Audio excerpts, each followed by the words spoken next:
दोस्तों, आप सब स्कूल के बारे में तो जानते ही होंगे। और मुझे लगता है कि इस दुनिया में शायद ही कोई ऐसा इंसान होगा जो स्कूल के बारे में नहीं जानता होगा। सभी जानते हैं कि स्कूल में हमें भविष्य के लिए तैयार किया जाता है। हमें अच्छाई की शिक्षा दी जाती है ताकि हम अपनी जिंदगी में आगे जाकर अच्छे इंसान बन सकें। लेकिन क्या आप ऐसे स्कूल के बारे में जानते हैं जहां पर शिक्षा अच्छाई की नहीं बल्कि बुराई की दी जाती थी, जहां सच को बुरा समझा जाता था और बुरे को अच्छा समझा जाता था?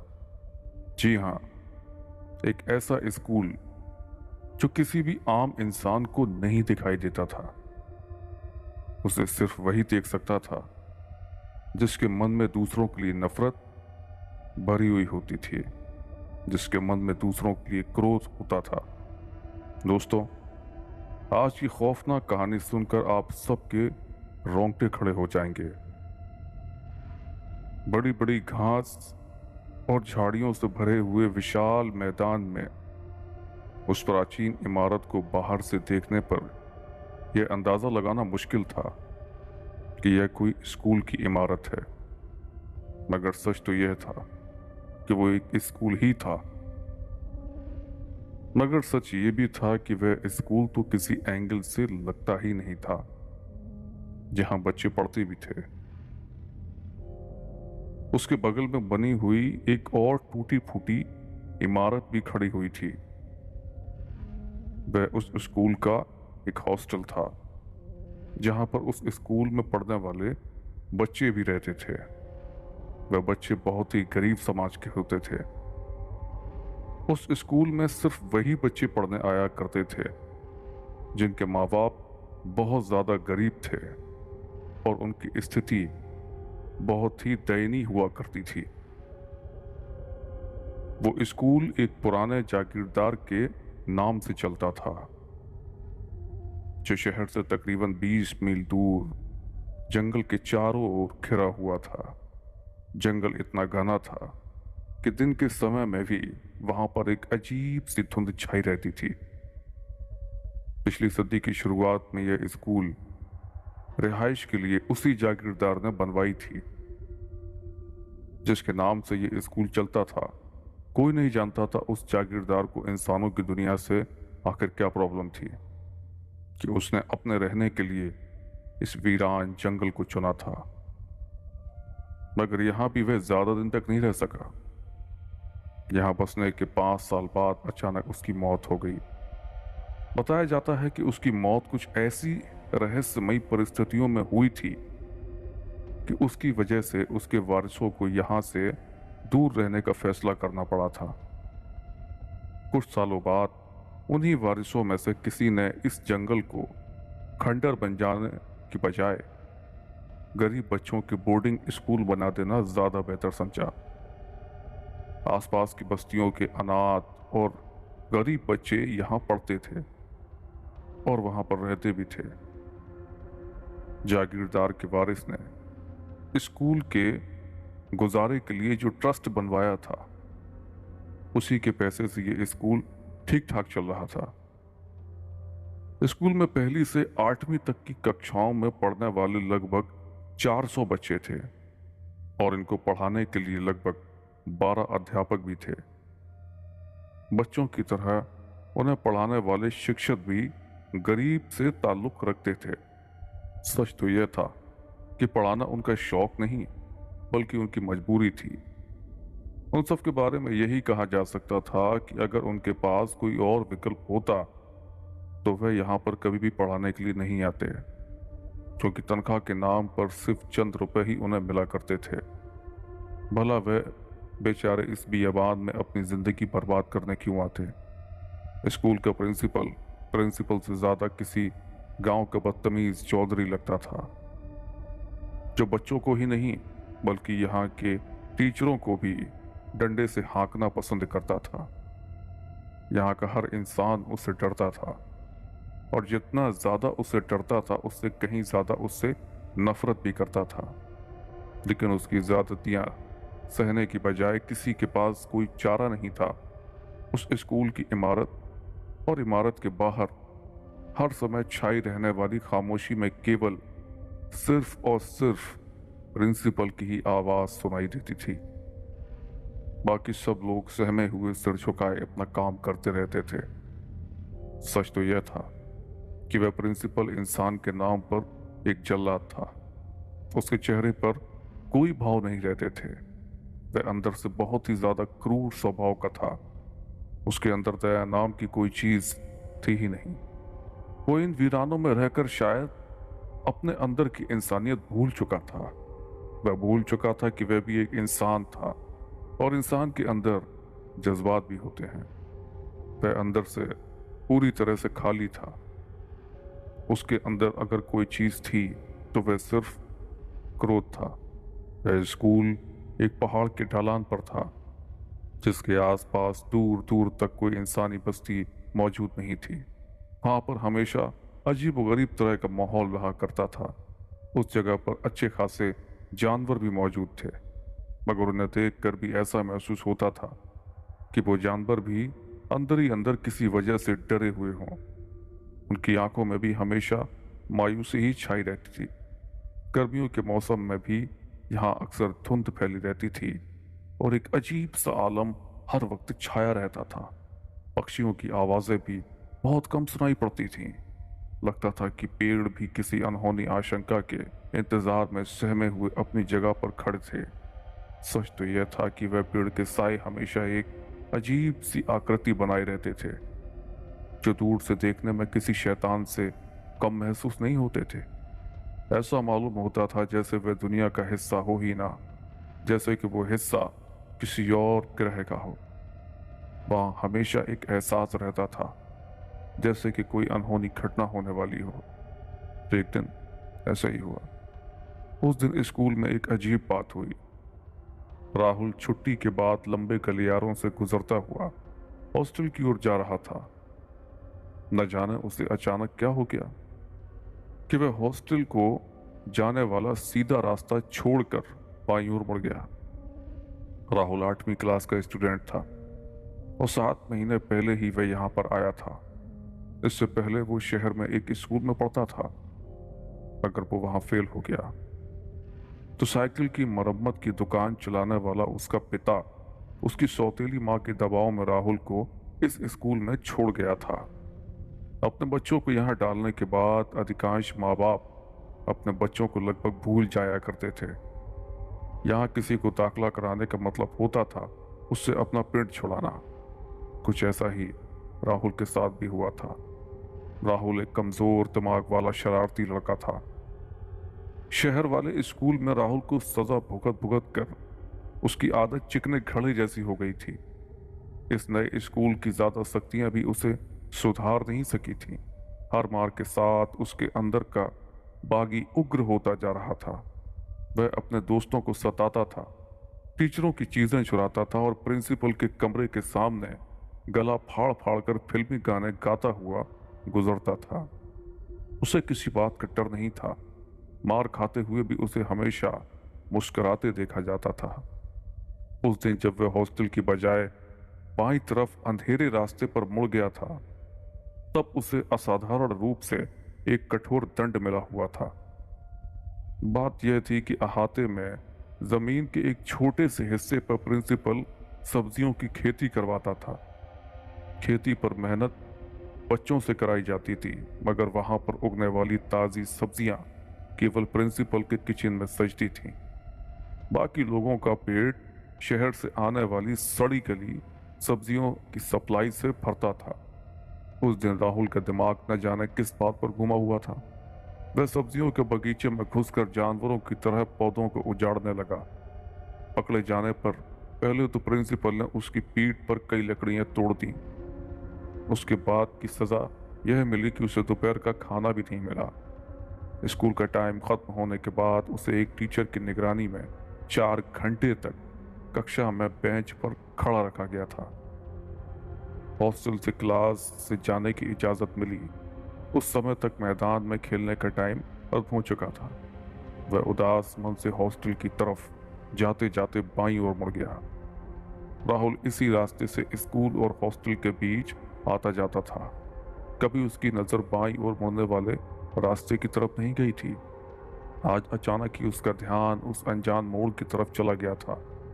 राहुल की जगह अगर कोई और सोचने समझने वाला इंसान होता, उसे यह देखकर बहुत ताज्जुब होता कि कल तक जहां गलियारे के किनारे सपाट दीवार थी, आज वहां रास्ता कैसे बन गया।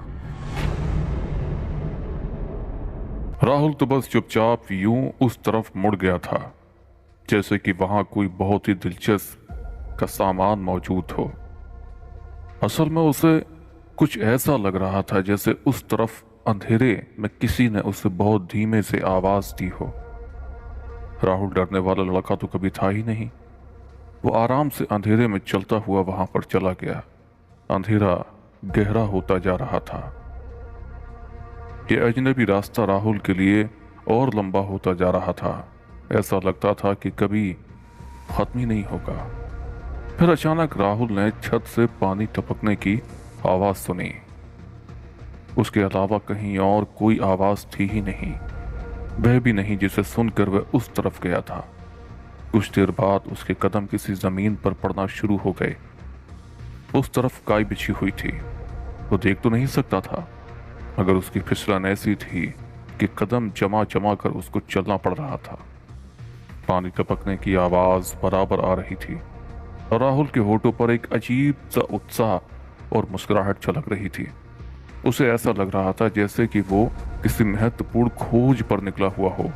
उसे यह भी एहसास हो रहा था कि उसे कुछ ऐसा मिलने वाला है जो पहले किसी और को नहीं मिला था।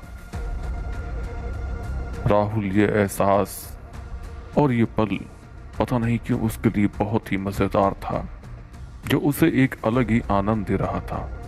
मगर उसे क्या मालूम था कि कोई वहां था जिसने एक योजना के तहत उस एहसास को उसके मन में अपनी ओर से पैदा कर दिया था। वह कमजोर बुद्धि वाला लड़का ऐसी गूढ़ बातों का ज्ञान भला उसे कैसे हो सकता था।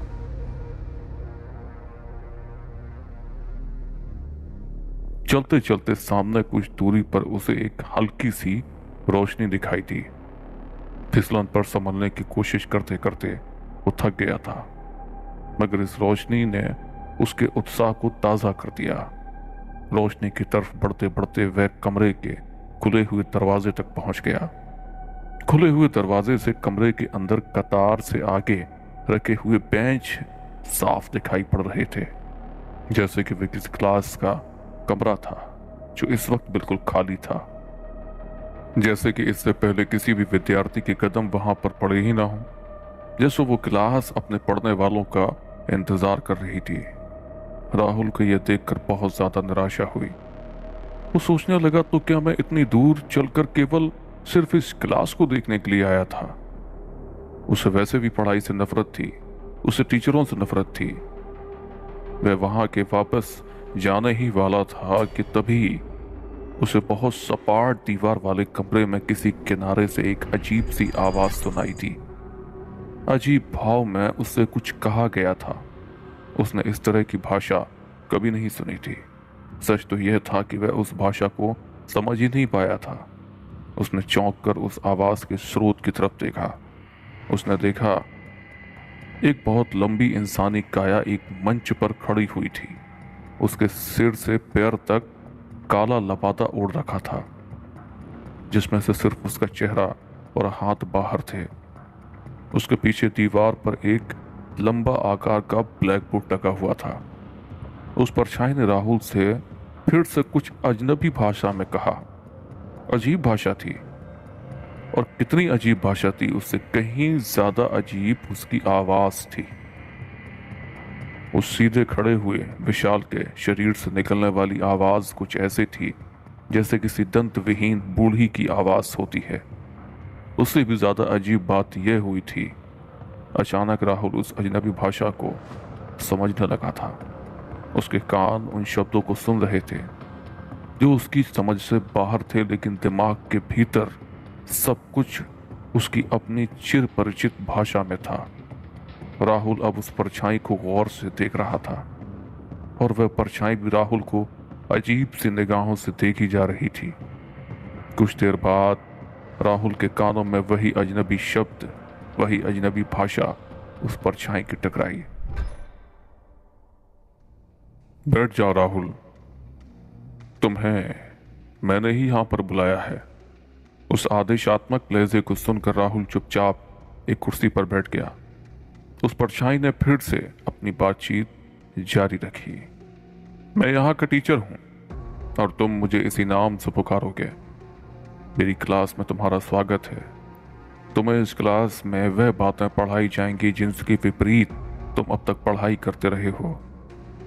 राहुल, ये परछाइयों की क्लास है। राहुल, यहाँ सारी बातें उल्टी होंगी। मिसाल के तौर पर अब तक तुम्हें यह बताया गया कि झूठ बोलना गलत है। जो लोग तुम्हें यह बताते हैं वे दरअसल खुद झूठ बोलते हैं। इसका मतलब है झूठ व्यवहारिक है और सच मिथ्या है। यहां तुम्हें वह बातें सिखाई जाएंगी जो सच होती हैं। परछाइयों की दुनिया पाप की दुनिया है और पाप व्यापारिक है और पुण्य केवल मिथ्य है। यहां तुम्हें पाप के गुण समझाए जाएंगे जिन्हें अपनाकर एक दिन तुम उन सारे सुखों को प्राप्त कर लोगे जिन्हें सच बोलने जैसी बेकार बातों से नहीं पा सकते। वह परछाई नुमा टीचर बहुत सारी बातें बहुत जल्दी जल्दी किसी मशीन की तरह बोल गया। उसने ऐसी बहुत सी बातें राहुल को सिखाई जो उसे बहुत अच्छी लगी। राहुल को अपने माँ बाप से नफरत थी। राहुल को प्रिंसिपल और टीचरों से भी नफरत थी। सच तो यह था कि राहुल को सारी दुनिया से नफरत थी। राहुल ने उस परछाई की ओर देखते हुए कहा कि वह उसकी आज्ञा का पालन करेगा। उसकी आवाज सुनकर वह परछाई बहुत खुश हो गई। उसने राहुल की तरफ फिर से शून्य भरे लहजे में देखते हुए कहा, नफरत के इस अंधेरे में अपने मन को बढ़ाते रहना राहुल, ताकि एक दिन सारी दुनिया उस अंधेरे में समा जाए।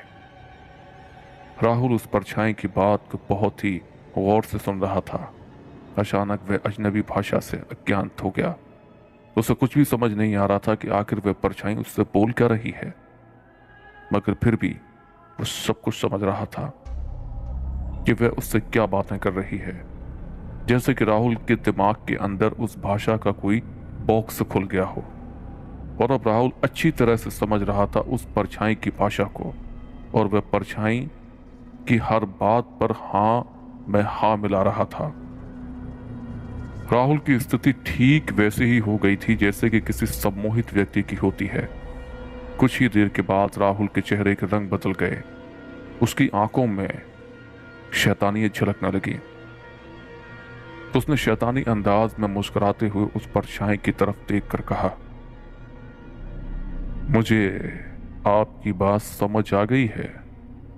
मैं आपके हर आदेश का पालन करूंगा और सारी जिंदगी अंधेरे को फैलाने में लगा दूंगा, और जब तक अंधेरा पूरी दुनिया में फैल नहीं जाता मैं तब तक नहीं रुकूंगा। राहुल ने बहुत ही गुस्से में परछाई की तरफ देखकर कहा। वह परछाई से ऐसे बातें कर रहा था मानो कि वो परछाई को वर्षों से जानता हो। परछाई यानी टीचर का यही उद्देश्य था और इसी उद्देश्य को लेकर राहुल को आगे बढ़ना था। उसे टीचर के लिए और शागिर्द लाने थे, अपने ही जैसे। घंटे भर की क्लास परछाई और राहुल के बीच कई बातें हुई। टीचर में एक अजीब सा जादू था। उस परछाई में एक अजीब सा आकर्षण था। उस जादू ने कुछ ही देर में अपनी भाषा को समझना और बोलना राहुल को सिखा दिया। सालों से जो फिसड्डी स्टूडेंट था, देखते ही देखते वो बहुत कुछ समझ गया। वो बहुत खुश था। अचानक हालात उसके पक्ष में होने लगे थे। उसने देखा टीचर के चेहरे की जगह कुछ नहीं था सिवाय शून्यता के अलावा। लबादों के बीच केवल शून्य से ही आवाजें आ रही थीं जिसे वह सुन रहा था। मजे की बात यह थी कि उस परछाई से भी उसे बिल्कुल भी डर नहीं लगा। वह एक मजबूत दिल वाला लड़का था। उसका साहस और हिम्मत और बढ़ चुकी थी। टीचर यानी उस परछाई की क्लास से जब राहुल लौटा तो वो एक नया इंसान था। नया और बुरा इंसान। खुशी के मारे गुनगुना रहा था, जोर जोर से फिल्मी गाने गा रहा था। उसे अब किसी की परवाह नहीं थी। परछाई ने उसकी शख्सियत में एक नया अंदाज भर दिया था। उस जरूरत का पहला इम्तिहान उसने एक बड़े हिस्से में मेंढक को अपने पैरों तले बड़ी बेरहमी से कुचल कर पास कर दिया। उसके बाद कीचड़ की तरह बिखरी हुई मेंढक की लाश को देख देख कर जोर जोर से गाने लगा। स्कूल के अहाते में दूर तक सन्नाटे में कह कहे लगाता रहा। सहमी हुई खामोशी में उसकी आवाज न जाने कहां तक गई। उसे किसी चीज का डर ही नहीं था, न प्रिंसिपल का, न चारों तरफ फैले हुए रहस्य के जंगल का। जंगल की काली आंखें उसे मानो चुपचाप देख रही थीं। खाने का टाइम कब का निकल चुका था। सारा स्कूल नींद में समा चुका था।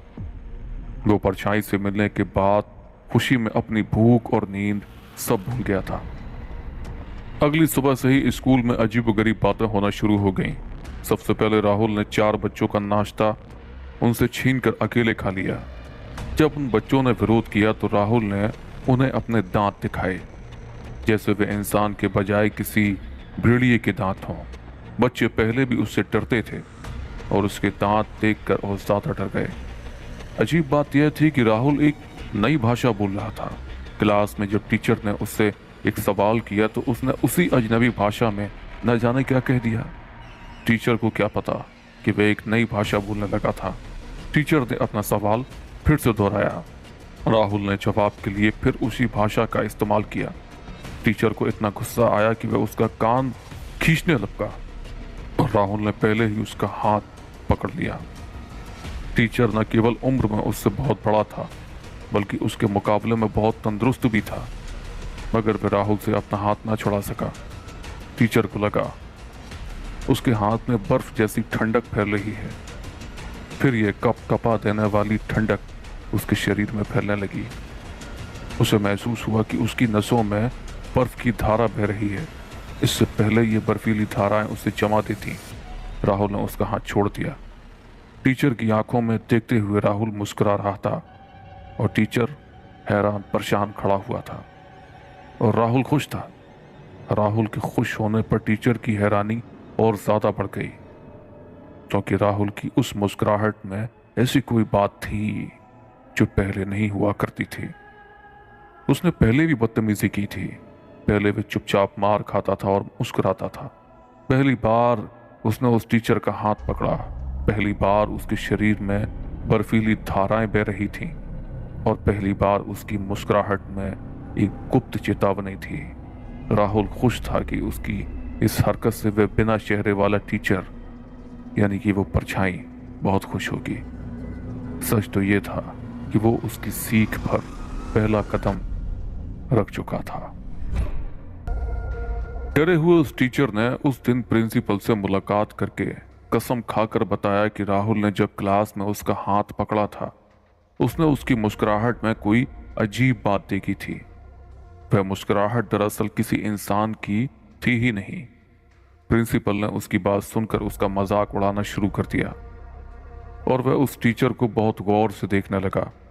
कुछ देर तक प्रिंसिपल उस टीचर को ऐसे ही गौर से देखता रहा और फिर गुस्से भरे लहजे में टीचर की ओर देखकर बोला, तुम यह बकवास करने के लिए मेरे पास आए हो? तुम्हें लगता है कि तुम्हारी बेतुकी बातों पर मैं यकीन कर लूंगा? अगर भविष्य में कभी भी अंधविश्वास मेरे पास लेकर आए तो मैं तुम्हें 2 मिनट में नौकरी से निकाल दूंगा, समझे?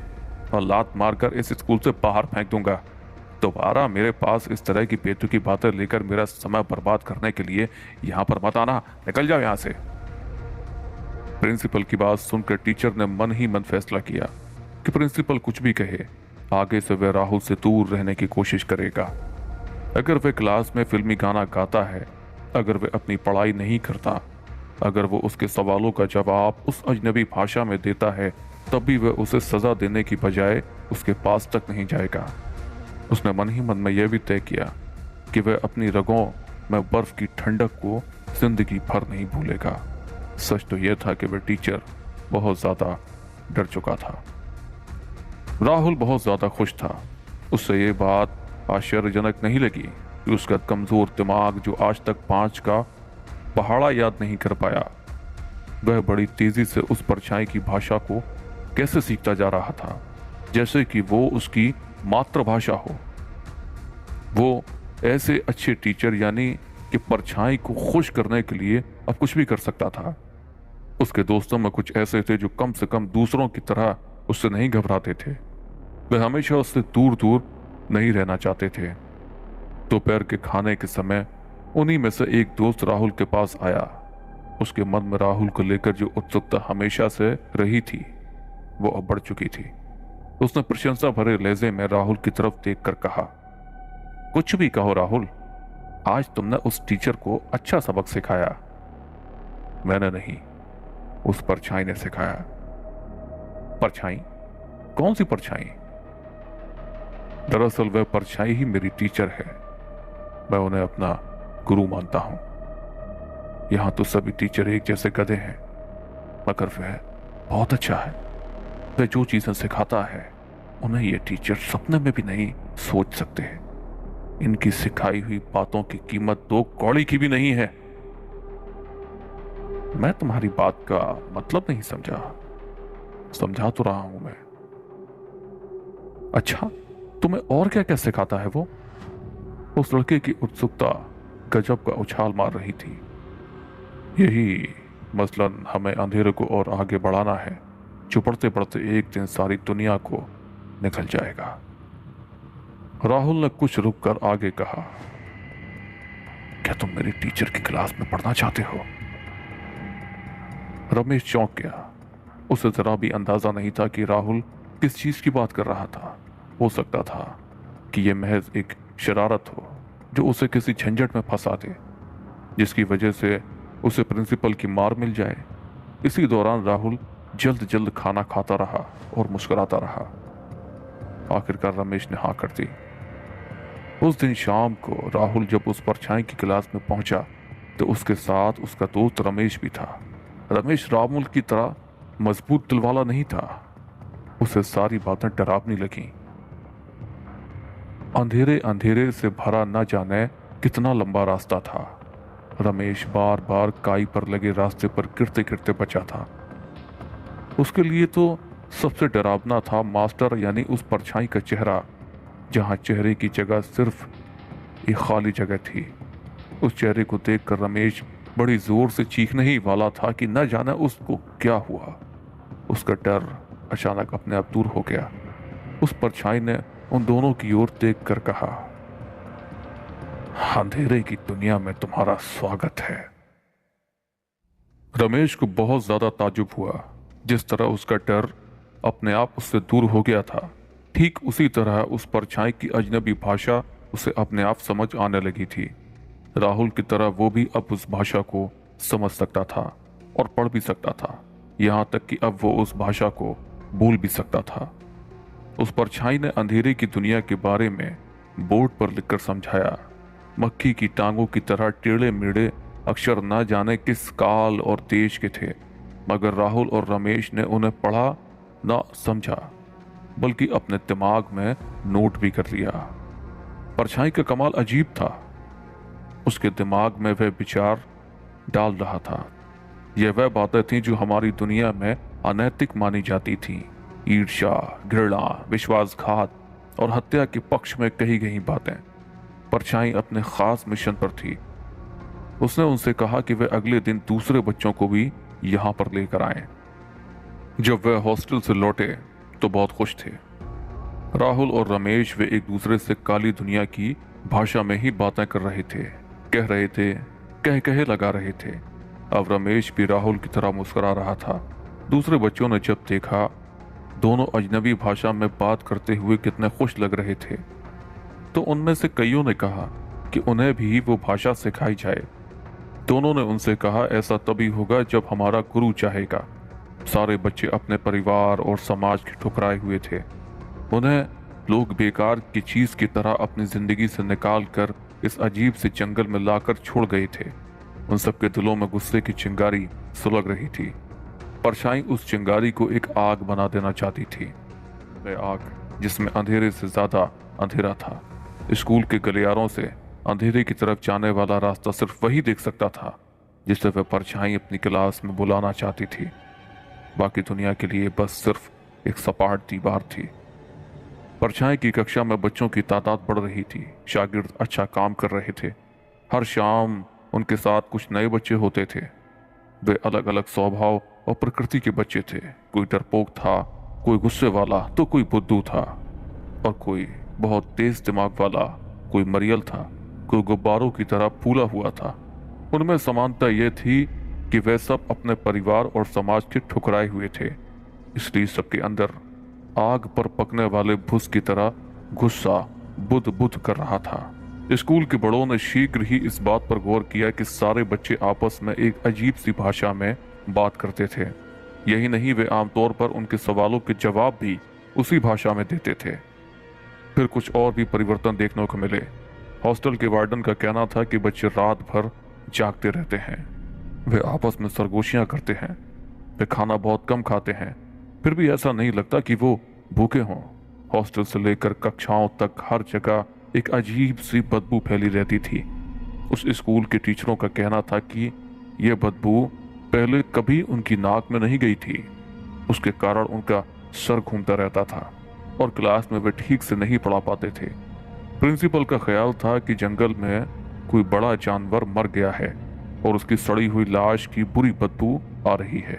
बदबू के स्रोतों को खोजने की पूरी कोशिश कर दी गई, मगर कुछ पता नहीं चला। एक दिन वह भी आया जब बच्चों ने खाना पूरी तरह से बंद कर दिया। उनके लिए खाना बनता, मगर वो ऐसे ही पड़ा रहता। बच्चों को खाने के लिए बुलाया जाता तो वह उसी अजनबी भाषा में न जाने क्या जवाब देते। मजे की बात यह थी कि वो खाली पेट के बावजूद उनका स्वास्थ्य गिरने की बजाय बेहतर हो रहा था। उनके चेहरे पर एक अजीब सी चमक थी। वो ज्यादातर मुस्कुराते रहते थे। वह मुस्कुराहट किसी आम बच्चे की नहीं थी। वो कुछ ऐसी थी जैसे कोई बुढ़िया सूट सूट करता दिखाने वाला हो। स्कूल के टीचरों ने एक दूसरे को यह भी बताया कि उन्होंने कुछ बच्चों की आंखों में ऐसी चमक देखी थी जिसे इंसान नहीं कहा जा सकता था। उस सुबह उस स्कूल के प्रिंसिपल ने अपनी सब्जियों के बगीचे को एकदम उजड़ा हुआ पाया, जिसे चपरासी ने भागकर उसको ये खबर दी थी। उसके साथ अपने कमरे से निकलकर वो उस जगह पहुंचा तो हैरान रह गया। एक भी पौधा अपनी जगह पर नहीं था। प्रिंसिपल के अंदर का गुस्सा कई दिनों से वैसे भी खौल रहा था। बच्चों के बारे में उसे जो बातें सुनने को मिली थीं, खुश करने वाली नहीं थीं। उसे लगा सचमुच कोई कठोर कार्रवाई करने का वक्त आ चुका है। उसने सारे बच्चों को वहीं बुलवाकर एक कतार में खड़ा किया और उसके बाद डंडों से उन सबको पीटना शुरू कर दिया। उनके पीटते पीटते उसके सर पर एक पागलपन सवार होता गया। यह भी पूछने की जरूरत उसने नहीं समझी कि उनमें से किसने उसके बगीचे को उजाड़ा था। वो उन सबको दंड दे रहा था। वे सब उसके मुजरिम थे। दया का कोई नन्हा सा भाव नहीं था। अगर दया उसके मन में कहीं थी तो उस वक्त वह भी सूख चुकी थी। वह 200 बच्चों के जिस्म पर अकेले डंडों से प्रहार करता चला गया। अध्यापक तबका एक तमाशे की तरह चुपचाप सब कुछ देखकर हैरान थे। अचानक उसने उस पागलपने में हेडमास्टर ने एक बात नोट की जिसने उसे बेहद परेशान कर दिया। उसने देखा कि ऐसी कड़ी मार के बावजूद एक भी बच्चा नहीं रो रहा था। किसी की आंख में एक भी आंसू नहीं था। हेडमास्टर एक आखिर इंसान था। वह इतने सारे बच्चों को पीटते पीटते बुरी तरह थक गया था, मगर बच्चों के मुंह से उफ तक नहीं निकली। उसने यह भी गौर किया कि वह सब गुस्से भरी नजरों से उसे देखे जा रहे थे और लगातार मुस्कुरा रहे थे। सचमुच में उनका मुस्कुराना मानवीय नहीं था। ऐसा लगता था जैसे कि सारे के सारे बच्चे मन ही मन में कोई योजना बना रहे हों और उस पर खुश हो रहे हों। किसी अंधे के तार ने अंदर ही अंदर उन्हें एक दूसरे से इस तरह जोड़ दिया था कि वे लगातार गुप्त रूप से एक दूसरे के संपर्क में थे।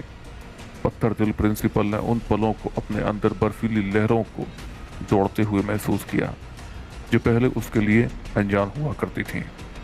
उस दिन परछाई की दुनिया के लोगों के सामने उसी तरह धीरे धीरे वह बातें प्रकट हो रही थीं जिस तरह वो परछाई चाहती थी।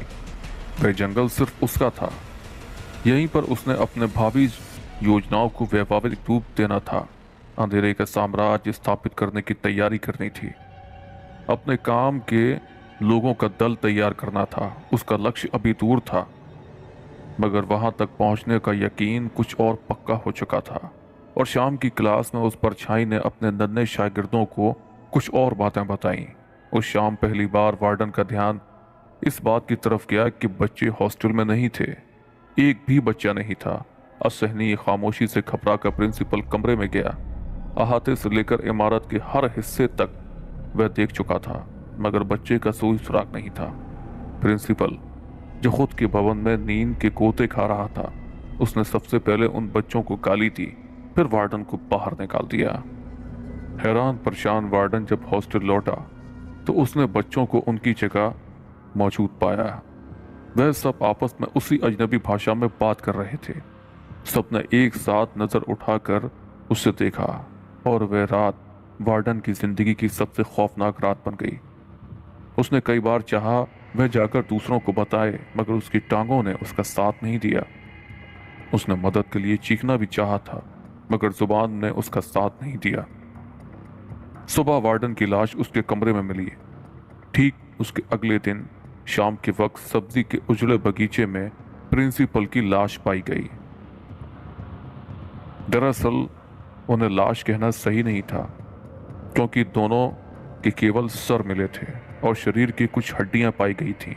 लगता था जैसे कोई जानवर शरीर खाकर हड्डियां और सर छोड़ गया हो। जिस तरह उनका मुंह खुला हुआ था और आंखें बाहर निकली हुई थीं, उससे पता चलता था कि मरने से पहले उन्होंने कोई बेहद खौफनाक चीज देखी थी। स्कूल के बड़ों को पास अध्यापकों के अलावा कुछ चपरासियों का अब पीछे से भागने का समय भी नहीं था। जंग छिड़ चुकी थी। जंगल का अंधेरा गहरा हो चुका था।